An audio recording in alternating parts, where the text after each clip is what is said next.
नमस्कार. आज आपण एका खूप इंटरेस्टिंग विषयावर बोलणार आहोत.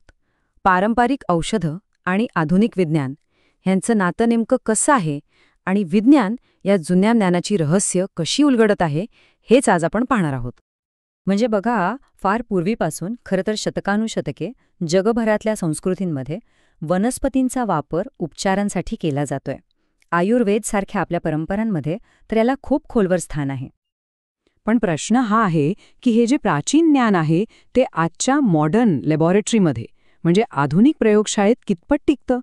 आणि गंमत म्हणजे आता वैज्ञानिक संशोधनसुद्धा या नैसर्गिक उपायांना समजून घ्यायला आणि त्यांना प्रमाणित करायला सुरुवात करत आहे. तर चला, हा मुद्दा अधिक चांगल्या प्रकारे समजून घेण्यासाठी आपण एक खूपच जबरदस्त उदाहरण घेऊया, डाळिंबाचं. आता डाळिंब म्हटलं की आपल्याला ते लाल रसरशीत दाणे आठवतात नाही का? आपण ते फळ खातो.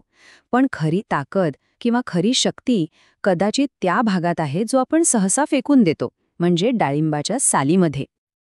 आणि हे मी नाही म्हणत, तर एका नुकत्याच झालेल्या वैज्ञानिक अभ्यासात हे सिद्ध झालंय. त्यात असं म्हटलंय की डाळिंबाच्या सालीमध्ये प्युनिक ॲलेगिनसारखे पॉलिफेनॉल्स आहेत, जे अँटीऑक्सिडंट्सचा एक खूप मोठा स्रोत आहेत. तर मग ह्याच अभ्यासात काय केलं गेलं? त्यांनी डाळिंबाच्या सालीचा अर्क, ज्याला आपण सोप्या भाषेत PPE म्हणूया, पोमेग्रॅनेट पील एक्स्ट्रॅक्ट, तर ह्या अर्काची 3 विशिष्ट गुणधर्मांसाठी चाचणी करायचं ठरवलं. त्यांना काय वाटत होतं की ह्या अर्कामध्ये 3 गोष्टी नक्कीच असणार.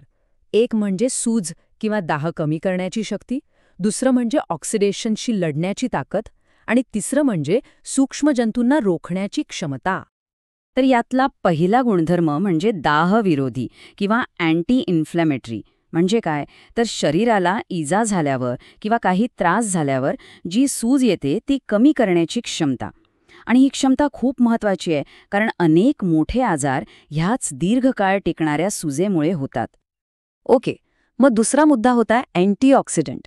अँटीऑक्सिडंट म्हणजे काय? तर एक असा पदार्थ जो आपल्या शरीरातील पेशींचं संरक्षण करतो. कोणापासून? तर फ्री रॅडिकल्स नावाच्या अस्थिर रेणूंपासून. हे फ्री रॅडिकल्स पेशींना नुकसान पोहोचवतात. म्हणजे अँटीऑक्सिडंट्स हे आपल्या पेशींचे बॉडीगार्डच आहेत असं समजा. हे समजायला खूप सोपं आहे. बघा, सफरचंद कापून हवेत ठेवलं की ते कसं काळपट तपकिरी पडतं, यालाच ऑक्सिडेशन म्हणतात. अँटीऑक्सिडंट्स आपल्या शरीराच्या आत अगदी असंच नुकसान होण्यापासून वाचवतात. किती छान उदाहरण आहे नाही का? आणि तिसरा आणि शेवटचा गुणधर्म जो त्यांनी तपासला तो म्हणजे अँटीमायक्रोबियल, म्हणजे सूक्ष्मजीव विरोधी. सोप्या भाषेत सांगायचं तर बॅक्टेरिया आणि फंगससारख्या हानिकारक सूक्ष्मजीवांना नष्ट करण्याची किंवा त्यांची वाढ थांबवण्याची शक्ती. तर हे सगळं झालं विज्ञानाबद्दल. पण या वैज्ञानिक प्रमाणीकरणाचा म्हणजे सायन्सने शिक्कामोर्तब केल्याचा आपल्या रोजच्या जगात, बाजारात काय आणि कसा परिणाम होतो हे पाहणं जास्त महत्त्वाचं आहे. अगदी त्या रिसर्च पेपरमध्येच हे नमूद केले की आयुर्वेदिक औषधांमध्ये असलेल्या अशा नैसर्गिक घटकांना किंवा फायटोफार्मास्युटिकल उत्पादनांना जगभरात मागणी वाढतेय. आणि हे फक्त भारतात नाही, तर पाश्चात्य देशांमध्ये सुद्धा ही मागणी प्रचंड वाढलेली आहे. चला तर मग ही मागणी दुकानांच्या शेल्फवर नेमकी कशी दिसते यावर एक नजर टाकूया. म्हणजे बघा, फळं आणि भाज्यांच्या अर्कापासून बनवलेले सप्लिमेंट्स असोत किंवा नैसर्गिक कॅप्सूल, बाजारपेठ अशा उत्पादनांनी भरलेली आहे. या नैसर्गिक घटकांना विज्ञानाने प्रमाणित केल्यामुळेच ह्या वेलनेस इंडस्ट्रीला इतकी मोठी चालना मिळाली आहे. आणि हा ट्रेंड फक्त खाण्याच्या पिण्याच्या सप्लिमेंट्सपुरता मर्यादित नाहीये. अँटी एजिंग क्रीम्सपासून ते फेअरनेस प्रॉडक्ट्सपर्यंत, म्हणजे आपल्या स्किनकेअरच्या उत्पादनांमध्ये सुद्धा हे नैसर्गिक अर्क आता प्रमुख घटक बनले आहेत. म्हणजे थोडक्यात काय, तर आयुर्वेदाची जी तत्त्वं आहेत ती आता आधुनिक आणि सहज उपलब्ध होणाऱ्या स्वरूपात पॅक करून विकली जात आहेत. प्राचीन परंपरेपासून ते थेट आजच्या ग्राहकांपर्यंत एक सरळ दुवा आपल्याला इथे दिसतोय. तर मग एका साध्या सालीपासून ते बाजारातल्या चकचकीत उत्पादनापर्यंतचा हा जो प्रवास आपण पाहिला, यातनं आपण नक्की काय शिकायला हवं? याचा सार काय? ह्यातून एक गोष्ट स्पष्ट होते. पारंपरिक औषधांमध्ये जे नैसर्गिक घटक वर्षानुवर्ष वापरले जात होते, विज्ञान आता त्या घटकांचा अभ्यास करून त्यांचे फायदे प्रमाणित करते.